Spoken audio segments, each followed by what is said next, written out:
Bonjour à tous, c'était Voir, j'espère que vous allez bien. On se retrouve aujourd'hui pour un nouvel épisode de Demain nous appartient en avance et nous allons parler de Nathan qui découvre la véritable identité de sa petite amie, Sarah prête à tout pour protéger son couple, l'incroyable découverte de Damien et découvrez le prénom du bébé de Georges. Tout d'abord, avant que la vidéo commence, n'hésitez pas à vous abonner à cette chaîne YouTube et à liker cette vidéo pour ne rater aucune des prochaines vidéos. Bonne vidéo à tous. Pour commencer, la semaine prochaine, Nathan découvre la véritable identité de sa petite amie. Nathan se rend au commissariat. Il a besoin de réponses. Sarah donne une information capitale au jeune homme. Au commissariat de Sète, Bruno accompagne avec quelques réticences son fils Nathan qui en a marre d'attendre un appel de la police pour lui donner des informations sur l'enquête. Le jeune homme interpelle alors Sarah pour lui demander directement si elle a du nouveau avec ses collègues. Malheureusement, la policière refuse de lui parler en détail d'une enquête en cours. Mais au vu de l'insistance de Nathan, Sarah accepte tout de même de donner le prénom de la femme que Charlotte hébergeait chez elle. La femme retrouvée morte s'appelait Valentine. Et Sarah promet à Nathan que la police va tout faire pour mettre cette affaire au clair et le tenir au courant. Nathan et Bruno tombent de très haut avec cette information et Bruno se demande même si Charlotte n'a pas quelque chose à voir dans cette affaire de meurtre. Mais son fils le coupe net et il refuse d'entendre de telles accusations sur Charlotte. Nathan le répète, il est amoureux d'elle et il sent qu'elle est en danger et qu'elle a besoin de son aide. Bruno comprend la réaction de Nathan et il est prêt à le soutenir jusqu'au bout dans cette énième mésaventure. Sarah prête à tout pour protéger son couple. Au spoon, Sarah surprend Roxane et Adeline. Son petit numéro met terriblement mal à l'aise la docteure qui finit par quitter la table. Alors qu'elles sont en pleine discussion profonde sur leur passion commune de la moto, Roxane et Adeline sont coupées dans leur élan par l'arrivée surprise de Sarah au restaurant. Les présentations sont clairement faites entre Sarah et Adeline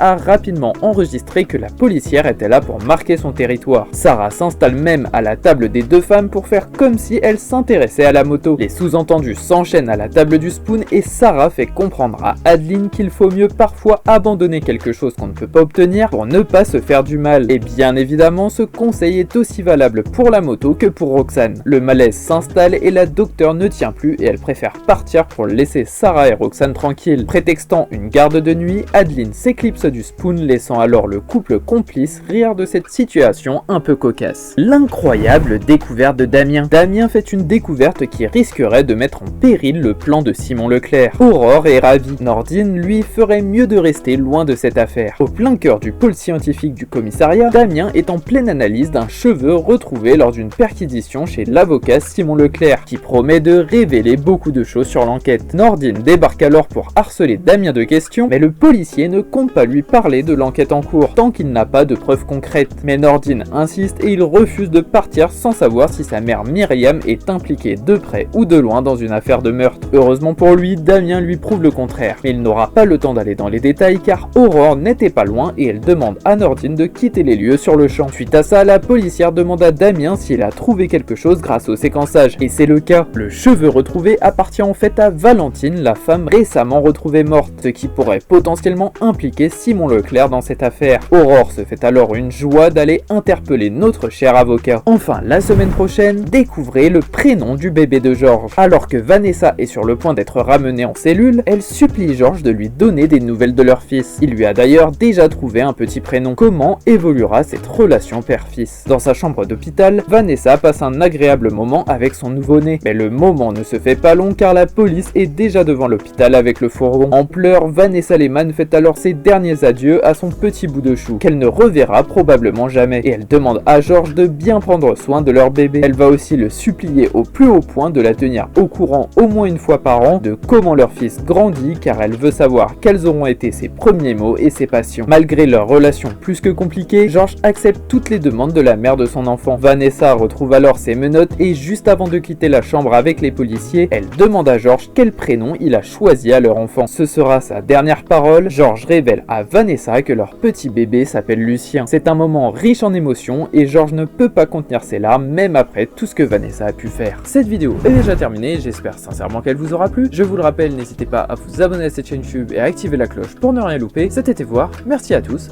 passez une très belle journée.